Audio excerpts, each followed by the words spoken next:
Hi, Mark Diaz here for 2danimation101.com.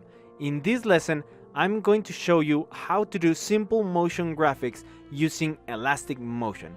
This is the end result, okay? This is what we are gonna learn how to do. I hit play, and then all the objects appear from nothing. This is magic. So that's what we are going to learn. Now, if you want to follow along, just open the file. That's the finished version, and we are gonna use the start version. In this one, I just hit play, and I only have the dolly back, but I have nothing happening here. Okay, I'm going to show you how to make them appear in any way you like. I'm going to be using the elastic motion right here, the elastic motion presets. Okay, so what I want to do is I'm going to, for this effect, let me open it again. As you can see, I don't have everything appear at the same time. They appear at different moments, right? So what I'm going to do is I'm going to appear each one 5 frames, one after the other. Let me open the start version again. So to do this, I'm going to start on frame 0. Actually, let me show the timeline. And I'm going to hide the project. I don't need the project. Now, let me start. This is the order. I'm going to start with this one, then that one. And this is the order, okay? And then the chairs. We have different objects. All of them are separate objects. So this is how you do it. Let me select the first one. Look how easy this is. All I do with the object selected. Remember the animation? When you have characters, you use animation. Well, when you have props, you can use elastic motion. You can use entrance, the emphasis presets, or exit presets. Let me show you how it works. I'll do that, for example, with this one. I have this object selected, and actually I'm going to activate motion, and then I can add an entrance. Yes, this is the object I want selected. Then fade in.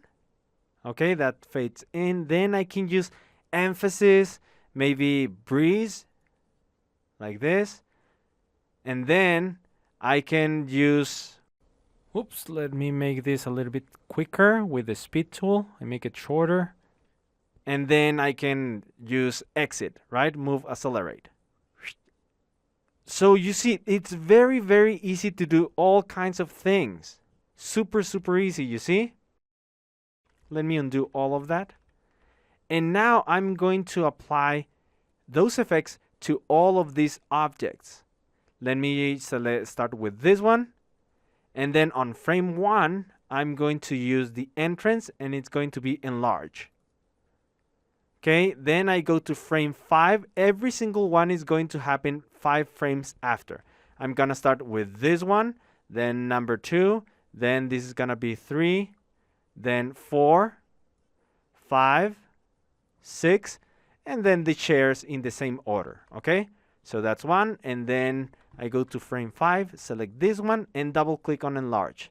Super easy. Then the next one is frame 10, I select this one, and then enlarge. Now, I'm going to stop right here. I have 3 animations, but as you can see, there's a problem. When it's starting, it's already there. Well, how do you fix it?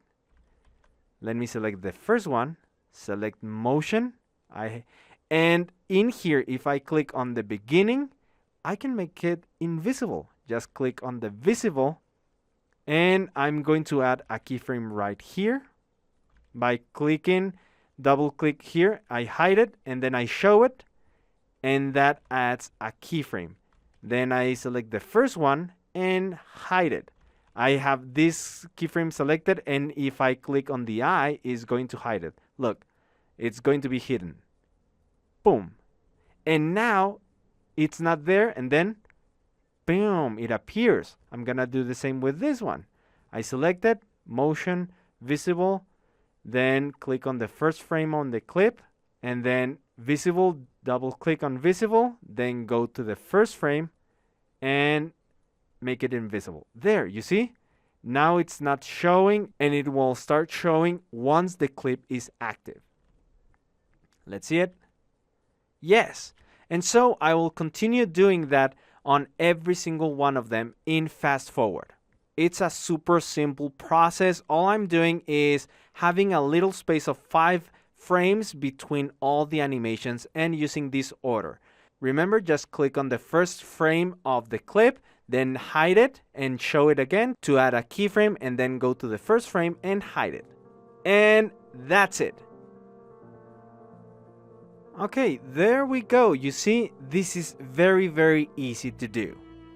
Now, in the next lesson, I'm going to show you the steps to animate a scene. See you there.